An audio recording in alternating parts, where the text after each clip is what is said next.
ಕೊಳ್ಳಿಗೆಣಸನು ಹಳ್ಳಿಗಾಡಿನಲ್ಲಿ ಬೆಳೆಯುವರು.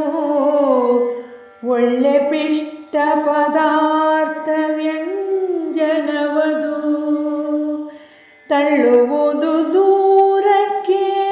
ಒಳ್ಳೆ ಹಸಿವಾಗಿರಲು ಬಳ್ಳಿಯೆಲ್ಲವೂ ಗಿಡದು ಧೀರತಮ್ಮ. ಮರಗೆಣಸು ಮೂಲವನು ಸರಿಯಾಗಿ ಬೇಯಿಸುತ್ತ ಇರಲು ಹಲಬಗೆ ಖಾದ್ಯ ಮಾಡಬಹುದು.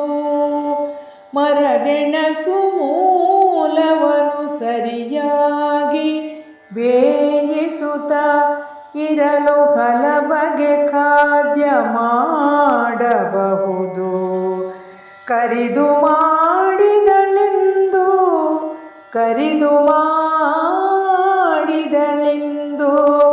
ಶುಭಲಕ್ಷ್ಮಿ ತಿನಿಸನ್ನು ಕುರುಕುರೆನ್ನುತ್ತ ತಿನ್ನಲು. ಕರಿದು ಮಾಡಿದಳೆಂದು ಶುಭಲಕ್ಷ್ಮಿ ತಿನಿಸನ್ನು ಕುರುಕುರೆನ್ನುತ್ತ ತಿನ್ನಲು ಧೀರತಮ್ಮ.